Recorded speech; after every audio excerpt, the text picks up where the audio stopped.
Rachel Myers used to believe in stories with happy endings, the kind you read about in novels or see in movies, the ones where love heals everything and honesty always wins. She used to tell herself she was living one of those stories. After all, she had everything she thought she'd ever wanted: a loving husband, a cozy home in the suburbs of Atlanta, and a small but loyal following for her crime blog. Life from the outside looked perfect. Ethan Myers was the man everyone admired. Charming, confident, the kind of person who made eye contact with you just long enough to make you feel seen. He built his reputation as a successful real estate investor, someone who could turn any property into profit. To the neighbors, he was the dream husband, the one who always waved from his immaculate lawn, who brought flowers to his wife just because. But the truth, as Rachel would later write, is that monsters rarely look like monsters. They wear pressed shirts, smile easily, and know exactly when to say I love you. At first there were only small cracks, subtle things. The way Ethan's hand would tighten a second too long on her shoulder when she said something he didn't like. The way his compliments began to sound more like warnings. "You look beautiful," he'd say with a half smile. "Don't give anyone else a reason to notice." Rachel laughed it off. Love, she told herself, required patience. Her blog had started as a hobby. She wrote about old cases, unsolved mysteries, crimes that kept her up at night. Maybe she thought it was ironic that she was so obsessed with the lies people told, yet never noticed the one growing inside her own house. One rainy afternoon, while Ethan was on a business trip, she decided to work from his office. She needed quiet, and his computer was faster. That was when she noticed the folder. A simple, innocuous label: work expenses. She clicked it without thinking. Inside were files that didn't make sense. Insurance forms, property deeds, photos of her car, and something that made her blood run cold. A document titled Rachel Myers, Certificate of Death, Draft. For a long time she just stared. Her heart pounded so loudly she thought it might give her away even though she was alone. Her hands trembled as she opened it. It was filled in perfectly: her name, her birth date, her signature forged. The cause of death: accidental drowning. She closed the laptop, pushed away from the desk, and stumbled into the hallway. For a second she thought she might be dreaming. Maybe it was a joke or a misunderstanding. Maybe Ethan was planning something else entirely. But deep down she knew. She had seen enough true crime cases to recognize what she was looking at. Her husband wasn't planning to leave her. He was planning to erase her. When Ethan returned that night, she couldn't look at him the same. He kissed her cheek and asked how her day was. She managed to smile, hiding the shaking in her hands. She told herself to stay calm, to gather proof before confronting him. If she accused him now and he was truly dangerous, he might act sooner than she could prepare for. Over the next few days, she began to notice details she had missed before. The new life insurance policy he insisted she sign. The way he encouraged her to stop talking to friends. The GPS tracker she found under her car for her safety. Every act of love, every promise of protection was a piece of his plan. Rachel's fear became a quiet companion. She couldn't call the police, not without evidence that would stand. Ethan's charm was disarming, his record spotless. He knew everyone in town, including one of the local detectives. He would twist the truth before anyone could believe her. Still, Rachel was not the kind of woman who gave up easily. She began keeping a hidden journal, recording every detail: times, dates, conversations.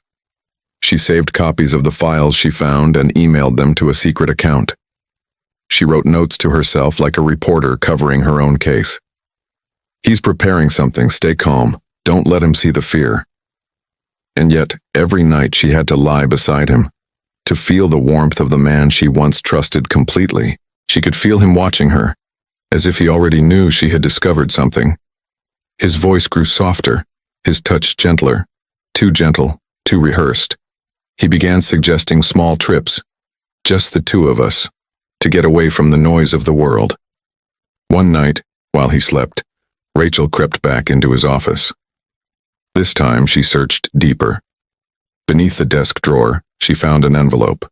Cash, fake IDs, and a plane ticket to Mexico under a different name, Daniel Harlow. There was only one ticket. Hers wasn't included. When she saw that, she knew for certain. He wasn't planning to share his new life. He was planning to start over. After she was gone. The next morning, Ethan made her breakfast. Eggs, toast, orange juice. All her favorites. He smiled as though nothing had changed. "You've been working too much," he said, sliding the plate toward her. "We need some time together. How about a weekend at the lake, just us, no phones?" Her throat went dry. The lake. The same one listed in the accidental drowning file. She forced herself to smile back, matching his tone. "That sounds perfect," she said. Her voice barely trembled. Later that day, she emailed her friend Lena, a fellow journalist she trusted with her life. The message was brief. "If anything happens to me, Ethan is responsible. Check my laptop." Then she deleted it from her sent folder, cleared her history, and tried not to cry. That evening, Ethan held her hand as they packed. "You'll love it," he told her. "No stress, no noise, just you and me." Rachel looked at him, the man she once thought was her forever, and saw something she hadn't before. Not love, not even hatred, just calculation. A man rehearsing a role he'd already written an ending for. She whispered to herself, so quietly he couldn't hear. "He's planning something, and it's me." Outside, thunder rolled over the horizon. The rain returned, just as it had the day she found the file. The house felt smaller that night, the walls closer, the air heavier. She lay awake long after Ethan fell asleep, staring at the ceiling, counting the seconds between lightning strikes. Every heartbeat sounded like a clock ticking down. By morning, she would have to decide whether to run or pretend, whether to save herself quietly or confront the man who had already decided how her story should end. For now, she chose silence. Because silence, she realized, was the only weapon he didn't expect her to use. The morning of the trip began like any other. Sunlight streamed through the blinds, glinting off the wedding photo on the dresser. A frozen smile, a promise now turned to poison. Rachel stood in front of the mirror, brushing her hair with trembling hands. Behind her, Ethan hummed softly as he packed the car. His voice used to comfort her. Now it made her skin crawl. He loaded the suitcases with practiced ease. Blankets, a cooler, fishing gear, the little details that would make it all look ordinary. He even remembered her favorite travel mug. "You'll love the lake this time of year," he said cheerfully. "The trees are starting to turn. It'll be peaceful." Peaceful. That word echoed in her head as she stepped into the car. Her heart was pounding so hard she could feel it in her throat. She'd memorized her plan. Act normal. Watch everything. And if there was a chance to escape, take it. But for now, she had to play along. The drive took them through winding roads lined with tall pine trees. The air smelled of rain and earth. For a while, Ethan talked about work, money, and future investments. The kind of topics that used to bore her but now made her listen closely.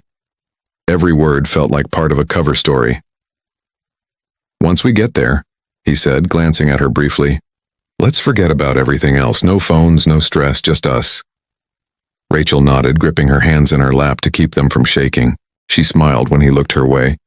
The perfect imitation of a wife still in love.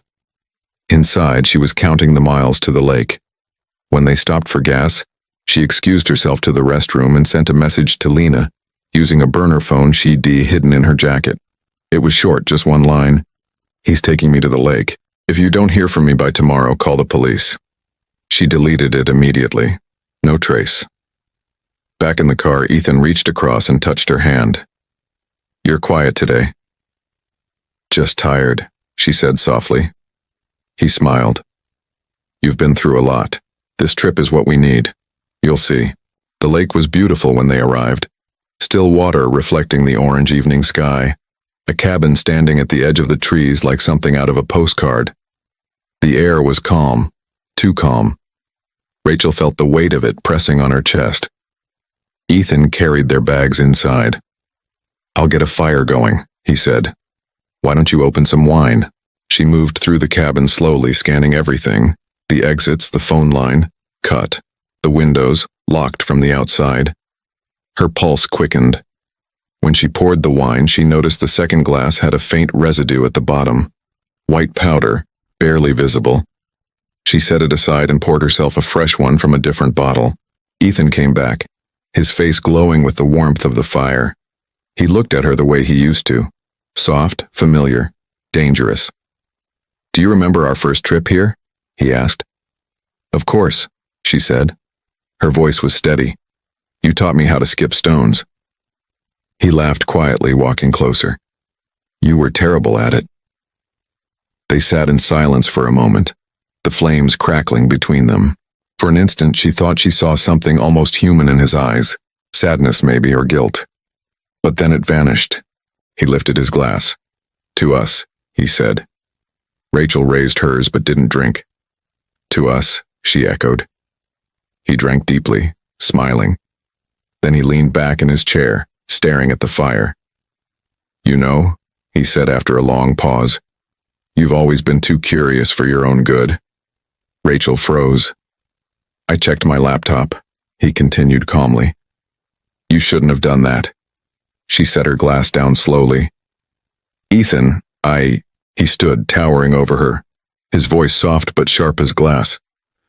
"You really thought I wouldn't notice? All those little notes, the way you've been watching me? I gave you everything, Rachel, and you wanted to ruin me." Her heart was racing. She took a small step back. "I wasn't going to ruin you, I just wanted the truth." "The truth?" He laughed quietly. "The truth is, you were in the way. You couldn't stop asking questions, you couldn't let me breathe. You want truth? Fine. The truth is, I don't love you anymore. I haven't for a long time." She swallowed hard, trying to keep her voice from breaking. "Then why not just leave?" He looked at her as if she'd asked something absurd. "Because leaving costs too much." His tone was final, cold. Before she could move, he grabbed her arm. "Let's go for a drive," he said softly. "One last drive." She tried to pull away, but his grip tightened. "Please, Ethan, don't do this." He didn't answer. He just led her outside into the night. The sky was cloudless, the moon pale and distant. The air smelled of smoke and pine. Rachel could feel her pulse beating in her ears. They got into the car. The road to the lake's edge was narrow, winding between trees. The headlights cut through the darkness in thin silver lines. Rachel's mind raced. Should she jump? Should she scream? But the doors were locked, and Ethan's hand never left the gear shift. He was quiet at first. Then he spoke, almost gently. "I wanted it to be painless," he said. "Quick. You'd fall asleep before it happened." Her throat tightened. "You don't have to do this," she whispered. He smiled faintly, his eyes fixed on the road ahead. "It's already done." The car picked up speed. The cliff was coming. She could see the faint reflection of the lake below, still and dark like glass. "Ethan, please," she cried. He didn't look at her. "I love you, Rachel. I just can't let you ruin everything." The words hung in the air as he jerked the wheel. The tires screamed. The car broke through the guardrail and plunged downward.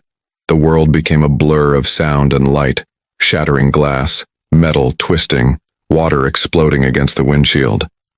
Rachel felt the seatbelt dig into her ribs, the air torn from her lungs. Then everything went black. When consciousness returned, it was in fragments.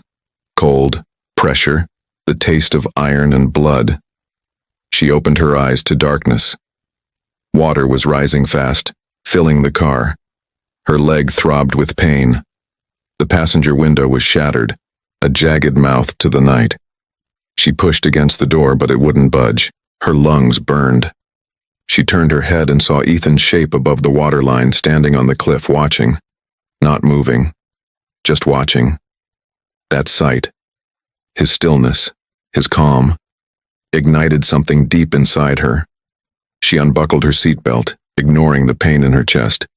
The cold water pulled at her, but she forced herself through the broken window.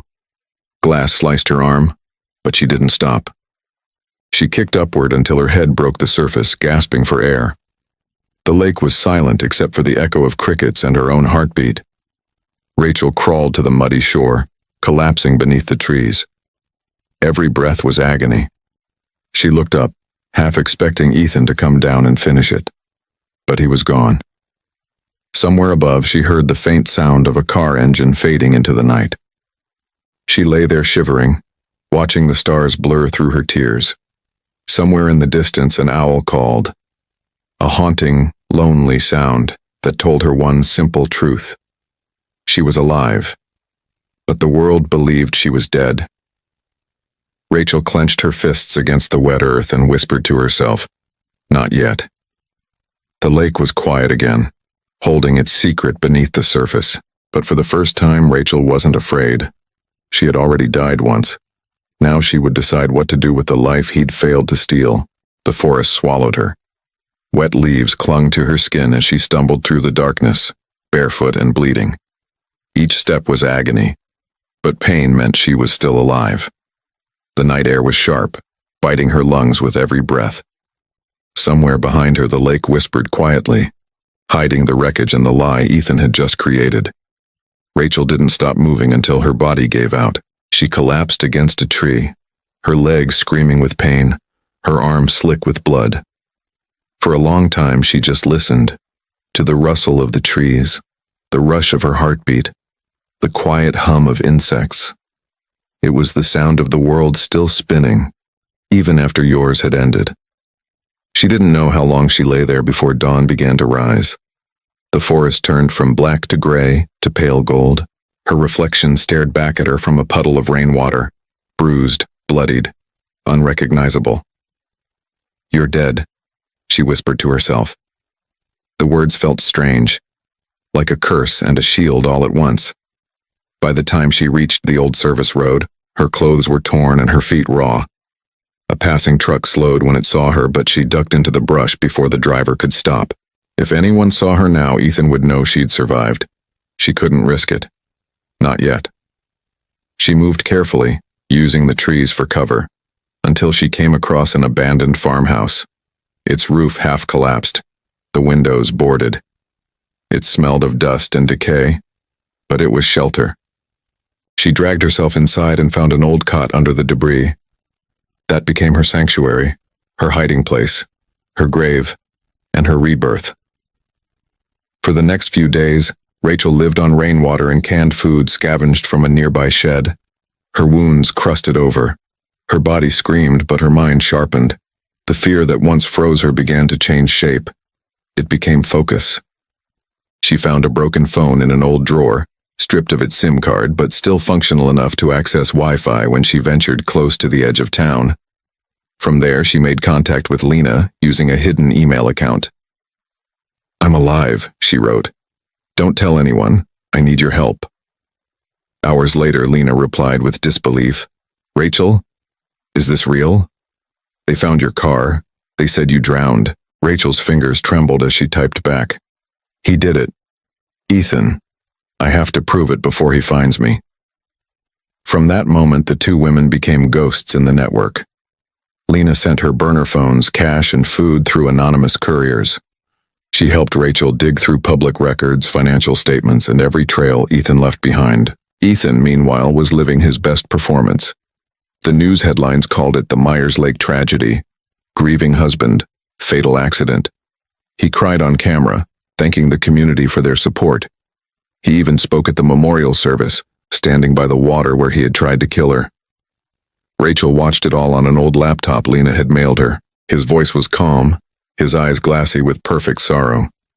"Rachel was the light of my life," he told reporters. "Losing her, it doesn't feel real." She wanted to reach through the screen and rip the mask from his face. Instead, she began documenting everything. Every lie he told, every inconsistency. She compared timelines, phone records, bank statements. Slowly, the picture came together. Ethan had taken out 2 life insurance policies in her name. One legitimate, one forged. The second was filed 2 days before the accident. He'd also liquidated several assets, moving the money into offshore accounts under an alias. She found photos of him with another woman, Erica Wells, a real estate agent. The mistress, the new start. The discovery didn't hurt the way she thought it would. It only solidified her purpose. One night, as rain hammered against the farmhouse roof, Rachel began recording voice notes, part diary, part evidence. "My name is Rachel Myers," she whispered into the phone. "If you're hearing this, it means I'm dead again or he's found me. Ethan tried to kill me, but I'm not done." Days bled into nights. The wounds on her body healed into scars.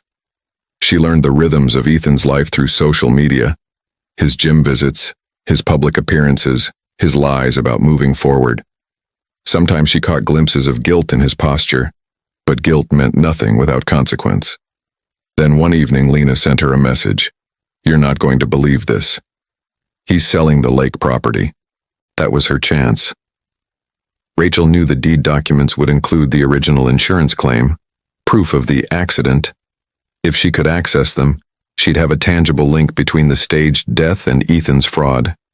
She put on an old jacket, pulled her hood low, and returned to the edge of town for the first time. The world moved on as if she had never existed. Her obituary still hung on the community board outside the grocery store. "Beloved wife taken too soon." The words felt almost comical now. Inside a local real estate office, she watched through the glass as Ethan handed over papers to a notary. He was smiling. That same effortless charm. No one would suspect him. He laughed, shook hands, and stepped outside to take a phone call. She followed him from a distance, heart pounding. The sound of his voice was like ice water down her spine. "Yes, the money cleared," he said. "I'll be out of state by next week." Out of state. Out of reach. Rachel snapped a photo of him and the documents on the table before ducking away. It wasn't enough to expose him yet, but it was a start. That night, she sent the images to Lena with a single message. "He's leaving soon. I'm running out of time." Lena replied almost instantly. "Then we make him stay." For the first time in weeks, Rachel smiled, not out of joy, but resolve. She began creating a digital trail of breadcrumbs, building fake social media accounts that hinted someone knew Ethan's secret. Messages like, "You forgot something at the lake," and "Truth always floats." She left them under random photos of him, subtle enough to be dismissed, sharp enough to seed paranoia. Within days, Ethan's behavior began to shift. He stopped sleeping. He changed his phone number twice. He looked over his shoulder in public. Lena watched him unravel through the local media. "He's cracking," she told Rachel in one of their encrypted calls. "Good," Rachel said. "I want him afraid." But as she spoke, a part of her trembled. She could feel herself slipping deeper into a darkness that matched his. Revenge was becoming her oxygen. Still, she couldn't stop. Not until it was finished. She returned to the lake one final time, standing where her car had gone over the edge. The guardrail was still broken, the mud still scarred with tire tracks. She stared at the still water and whispered, "You tried to bury me here." The wind carried her voice across the surface like a secret. Behind her, the forest creaked softly, alive, watchful. Somewhere, a car door slammed in the distance. She froze. Headlights flickered between the trees. Her heart raced, but when the light reached the clearing, it wasn't Ethan. It was a sheriff's cruiser. 2 deputies stepped out, flashlights sweeping the area. "Just checking the site again," one said. "Can't believe how fast that case closed." Rachel ducked behind a fallen log, holding her breath. The words "closed" echoed like a drumbeat in her head. Ethan had tied every loose end, buried every question. When the deputies left, she stepped out and whispered, "Not anymore." That night, she made a promise to herself, not just to survive, but to destroy him the same way he tried to destroy her, from the inside out. She wasn't Rachel Myers anymore. She was the ghost he created, and this ghost was done hiding. Rain lashed against the windows as Rachel stood in the shadows of the farmhouse, her reflection fractured across the cracked glass. She had waited long enough. Hiding had kept her alive, but it hadn't brought her peace. Now the waiting was over. Ethan thought he had buried her beneath that lake, sealed her memory with a perfect eulogy, and polished his grief into a performance. But ghosts had a way of returning, not to haunt but to remind. and Rachel was ready to remind him of everything. She began that night by finishing what she'd started. The trap. Lena had helped her create a new identity. Elena Ward, a tech consultant with a quiet, believable past and a reason to contact Ethan. She would pose as someone interested in purchasing property, pretending to represent an investor. It was dangerous, but Rachel understood one truth. Monsters only revealed themselves when they thought they were safe. The next morning, she walked into Ethan's office wearing a dark wig, glasses, and a tailored coat. The receptionist smiled politely, none the wiser. The office smelled like cedar and greed. Ethan stepped out of his glass-walled room to greet her. "Elena Ward, right?" he asked, extending his hand. His voice was smooth, too smooth, the same voice that had once whispered love and later lies. Rachel hesitated before taking his hand. His skin was warm. Her pulse thundered in her ears. "Yes," she said, steadying her voice. "I represent a client interested in your lakeside property." He smiled that perfect hollow smile. "Of course.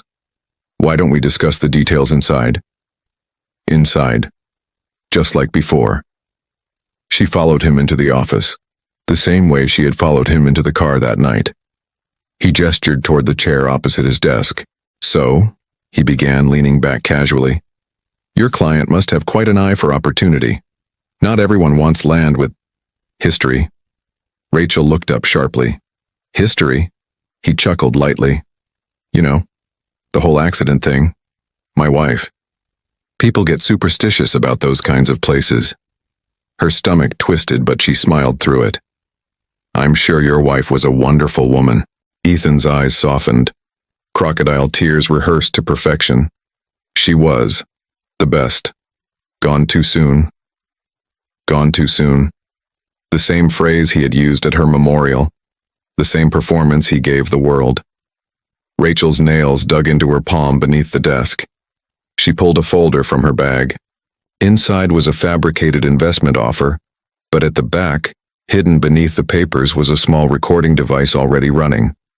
As they spoke, Ethan let down his guard piece by piece, bragging subtly about his success, about moving on.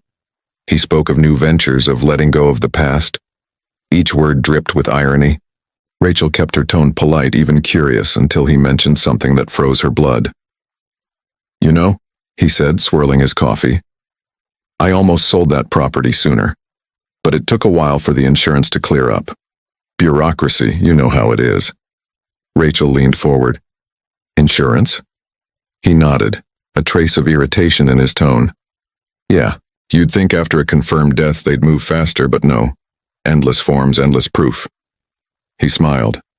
Still, worth it in the end. The moment hung heavy between them. He had no idea who was sitting across from him. Rachel felt her throat tighten with rage. Her voice trembled only slightly when she replied, "I'm sure she'd be glad you got what you deserved." He laughed softly. "I doubt that." She forced herself to smile, closing the folder. "I'll be in touch." When she stepped outside, the cold air hit her like a shock. Her knees almost gave way. She had done it. She had sat across from her would-be killer and lived. Back at the farmhouse, she sent the recording to Lena. Within hours, Lena messaged back. "This is gold, Rach." He basically confessed. "Not enough," Rachel typed. "People won't believe a voice clip. He's too charming. I need something solid, something public." That night, she couldn't sleep. The rain fell in sheets, the roof leaking onto the floorboards. Each drop sounded like a heartbeat. Somewhere between exhaustion and fury, a plan began to take shape. If Ethan wanted to bury the truth, she'd dig it up and hand it to the world. She still had the insurance documents Lena had hacked from the database. Digital copies showing the forged signatures, the overlapping claim dates, the fraudulent accounts. She'd pair them with the recording, the photos, and one last message. A message from Rachel Myers herself. Lena hesitated when Rachel explained it over their encrypted call. "You mean, you'll show your face?" Rachel nodded. "He needs to see me. Everyone does."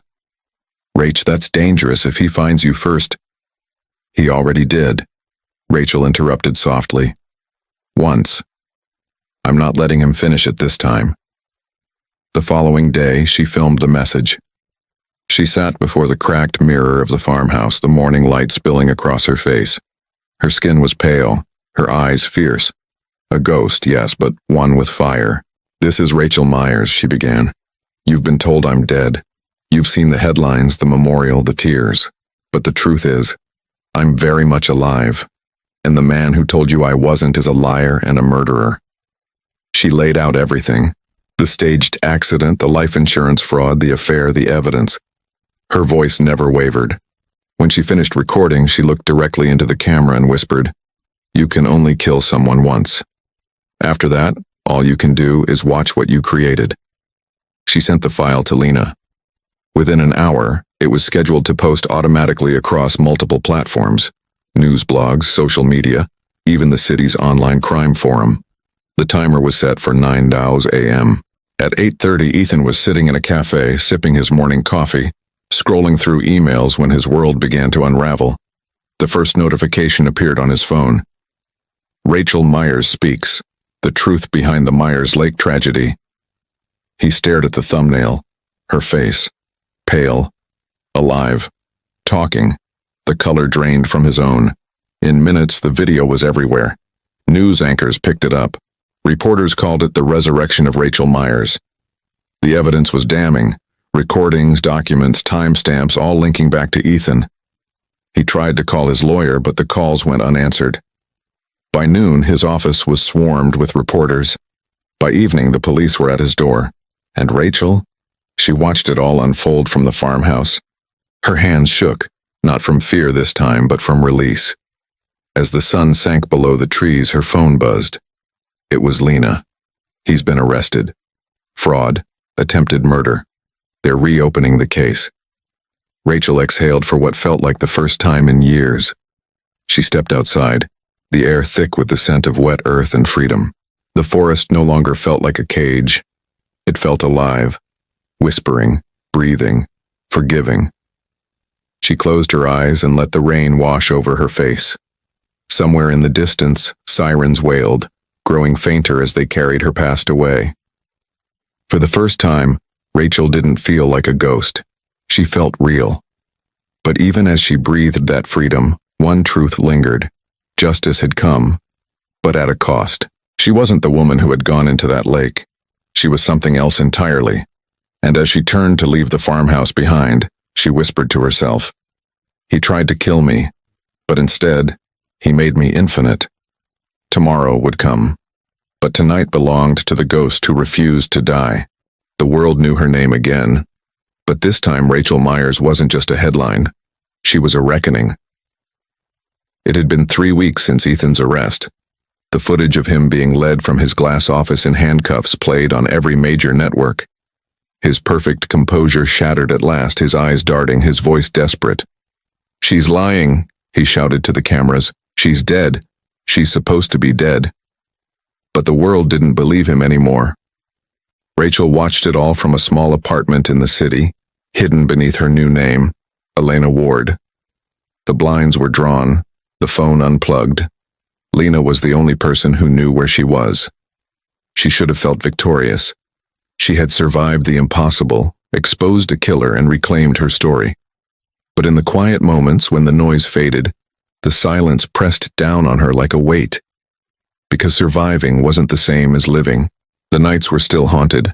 Flashes of the lake, the sound of the car door slamming, the suffocating darkness. Sometimes she woke gasping, reaching for a surface that wasn't there. The world saw her as brave, unbreakable. But they didn't see the shaking hands, the hollow eyes, the nightmares that replayed every breath before her death.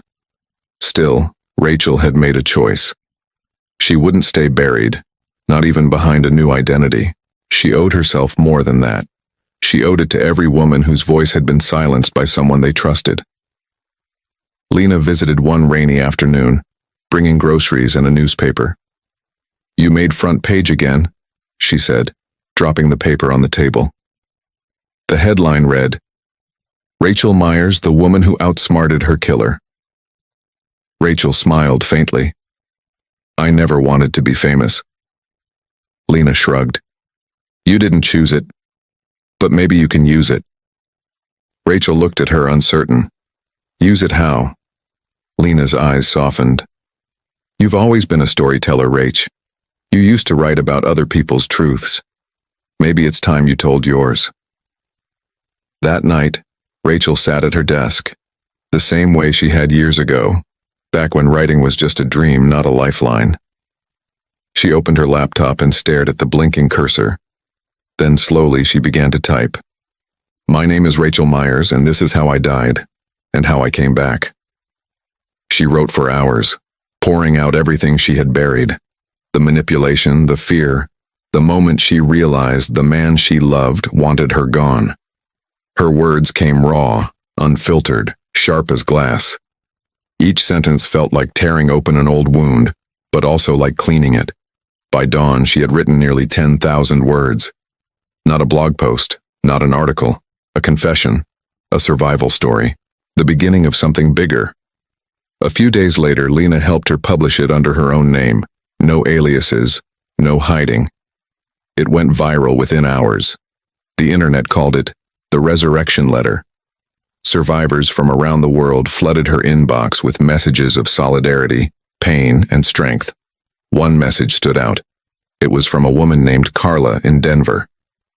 Your story gave me the courage to leave my husband. He always said no one would believe me either. Now I know they will. Rachel read that message 5 times, tears silently slipping down her cheeks.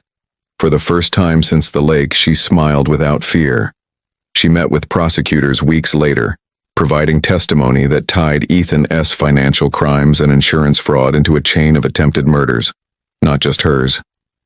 The deeper they dug, the darker the truth became. Ethan had been preparing to do it again, to another woman he'd been seeing under a fake name. That realization hit Rachel like a storm. She hadn't just saved herself, she had saved someone else too. When the trial began, she attended in person. She walked into the courtroom wearing a simple black dress, her hair tied back, her eyes unflinching. The air was thick with whispers. Reporters, lawyers, spectators. Ethan sat at the defense table, thinner, hollow-eyed, his arrogance replaced by panic. He looked up and froze when he saw her. For the first time, he didn't see a victim. He saw a survivor. Rachel took the stand, her voice clear. Yes, she said to the prosecutor's first question. That's the man who tried to kill me. Her words carried like thunder. Ethan's lawyer tried to twist her story, tried to chip away at her credibility. Emotional distress, unreliable memory, media manipulation.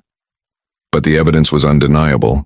His forged documents, his recorded words, the money trail, and her video. The video that started it all. When the verdict came, the courtroom was silent. Guilty on all counts. Ethan's head dropped. Rachel didn't cheer. She didn't cry. She simply exhaled. A slow, steady breath that felt like the final release of years of suffocation. Outside the courthouse, reporters surrounded her. Cameras flashed, microphones thrust toward her face. One of them shouted, Rachel, do you have anything to say to the people watching this around the world? Rachel paused. The autumn wind caught her hair, and for a moment she felt the weight of every life that had been silenced before hers. Yes, she said softly, her voice carrying through the crowd. Never let anyone write your ending for you. If you're in the dark, if you're scared, speak, run, fight. You are more powerful than they ever want you to believe. That clip went viral, not because of the scandal, but because of her words. The internet called her the woman who refused to die. In the weeks that followed, Rachel started a foundation, the Shell Project, dedicated to helping survivors of domestic and psychological abuse rebuild their lives piece by piece. The name came from something she'd written in her diary after escaping. I feel like a shell, cracked, empty, but still here. Maybe one day the shell will fall away. Months later, she returned to the lake.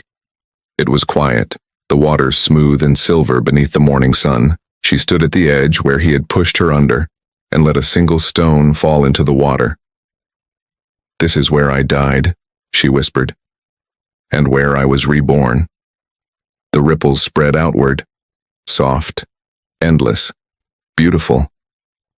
Rachel turned away, her heart lighter than it had been in years. She walked back to her car, sunlight filtering through the trees, each step a little steadier. As she started the engine, her phone buzzed with another message, a young woman writing, "I saw your story. I think I'm ready to leave." Rachel smiled. This time she didn't cry, because she finally understood. Surviving wasn't the end of the story, it was the beginning. She rolled down the window, letting the wind whip through her hair, and whispered one last truth into the world, not just for her, but for everyone listening. They tried to silence me, but now I speak for all of us. The lake shimmered in the rearview mirror, fading into the distance. Ahead, the road stretched open and endless, a new life waiting to be written. And for the first time in forever, Rachel Myers didn't look back.